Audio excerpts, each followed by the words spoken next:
De locatie kan net beter, skeentje oer het Sjoekelaan. De bezieker kind er van alles zien, bijgelijks hoe het speeltje spelen worden mat. Allerhande keertsattributen, de toppers, de prijzen, de verhalen, een quiz en de historie van het keertsen. In de historische literatuur zijn verwijzingen gevonden die erop duiden dat een soort van kaartspel al in de middeleeuwen werd gespeeld. Het hele museum is in feite één terugrennend groot verhaal. Een lofzang op keertsen en cultuur van Friesland.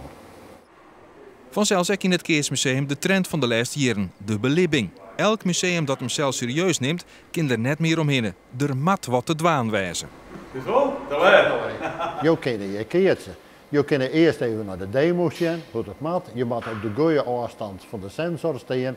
En als je dan denkt dat je het zelfs kent, dan stap je op het goede punt. Dat is ongejoend op het groen. En dan ben je jou te slaan. Nou, dat komt erom. Dan krijg je een verlaatverring. Ja, maar ik moet ook slaan. Thomas, let er maar komen.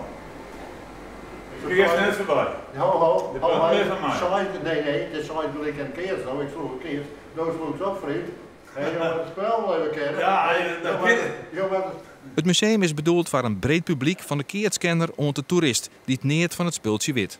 Wij verwachten hier een heel soort bezoekers. Maar wij gaan eerst ervan uit dat je 5000 komen, want wij ben ik het hele jaar terug open.